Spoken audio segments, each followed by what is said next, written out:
Hi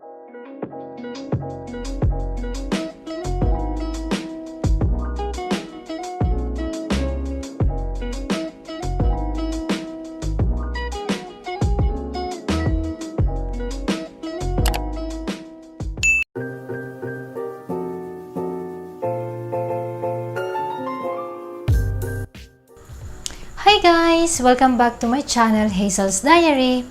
First, I would like to thank all of you for all your support, for the nice comments, encouraging. And in this video, I will show you how to make a spaghetti. It's a healthy because I'm putting vegetables, and it's because today is my son 4th month old.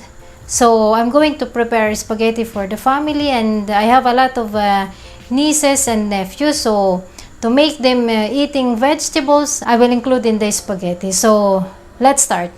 The ingredients are, we have 500 grams of ground lean pork, and also 500 grams of ground sirloin beef, and it's a little bit brownish because I put in the microwave to defrost. And we have here the 4 pieces regular hot dog, and a few pieces of Baguio beans, and 1 medium carrots cut into cubes, small pieces, and 1 stalk of celery, 1 cloves of garlic, I cut it into pieces as well, and 1 piece of medium red onion. And we have also the small cut of cabbage, and I cut it into small pieces, so it's almost the same size of a spaghetti. And of course, we have the 1 cup of low-fat fresh milk, and salt, pepper, olive oil, and the sauce, we have sweet style here because the kids love sweet, but not to make it very sweet, I will mix with the original tomato sauce, so there is a bit of a touch of sour. And of course, Parmesan cheese, and spaghetti, which is I'm using Del Monte because it's a little bit hard pasta, so it's not becoming very soft immediately. And guys, we have 1 kilo of pasta, and of course 1 kilo of sweet sauce, and this is 250 grams of tomato sauce. So let's start the cooking.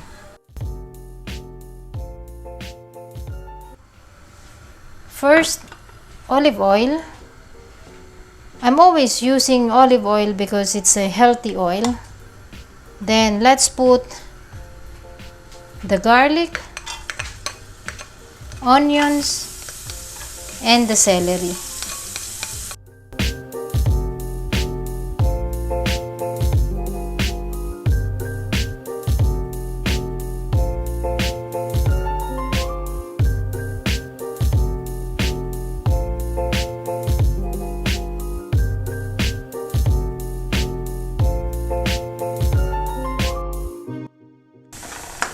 Okay, now that is a little bit brown, so let's put the ground meats, the pork and the beef.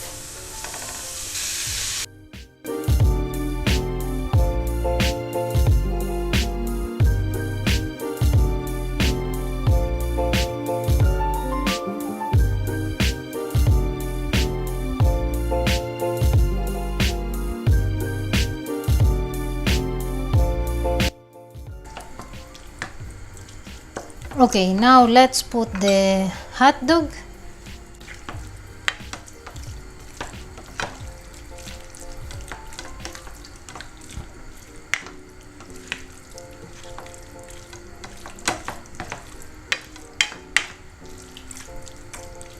And then let's put the carrots, because the carrots takes time to cook. So better that we put it now.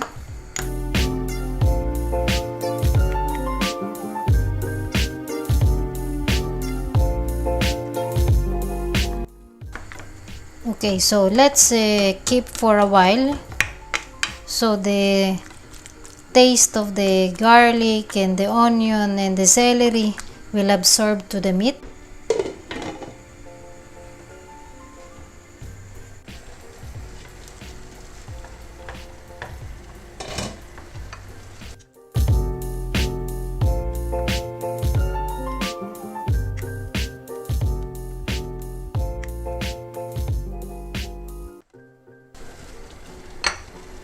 And now let's put the tomato sauce.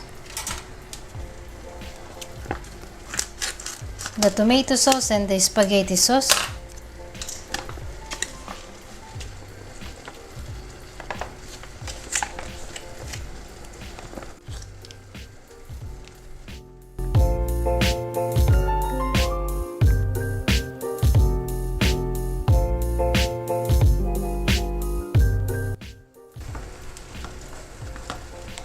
And let's wait to boil, and then we can put the other vegetables.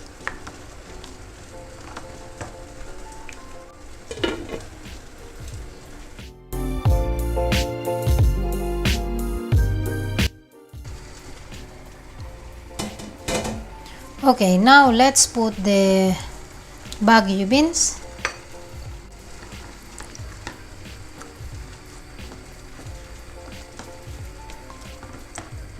And the cabbage.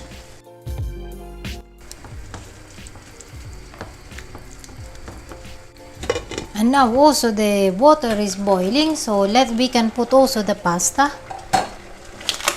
First, let's put some oil so the pasta doesn't stick. And then this is for al dente, is good for no, it's you need to cook for 10 minutes. Let's set the time so we should not forget. Okay guys, pasta is ready after 10 minutes of cooking. So now it should be okay.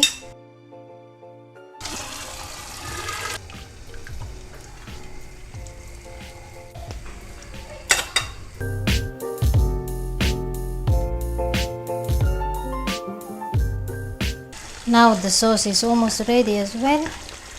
Let's put some pepper.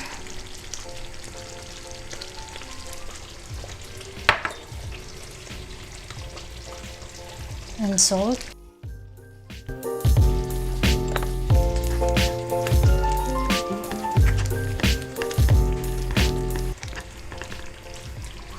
And 1 cup of low-fat milk.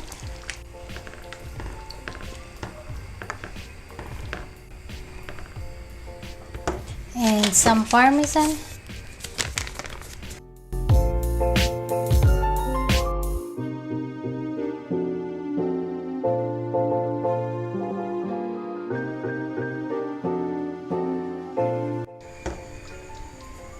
And let's boil for 3 minutes, and then it's done. Okay guys, so I think it's ready. Yes, it's very saucy because kids love saucy spaghetti.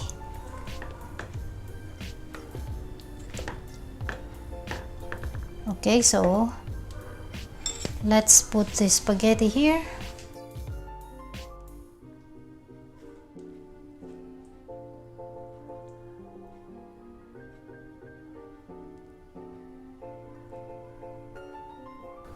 Okay, and then sauce.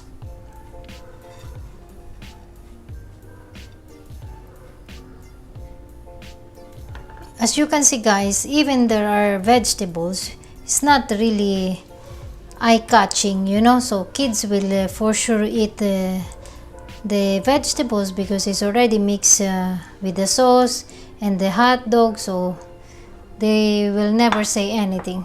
And it's the way to make your kids eating the vegetables mixed to something that is yummy. Okay, and now let's shred the parmesan.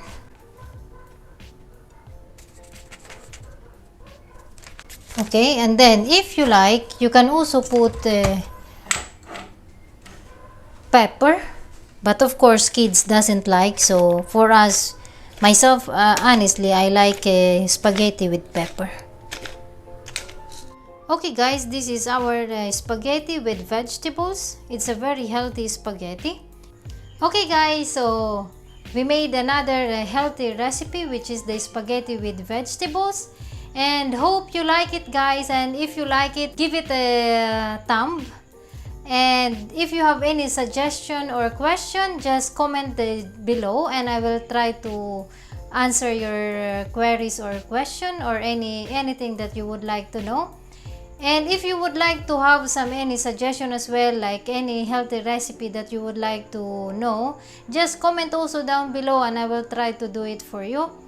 And please don't forget to subscribe, and of course click the notification bell button for any updates so you don't miss any videos from me. And hope you like it, guys, and see you next time. Bye!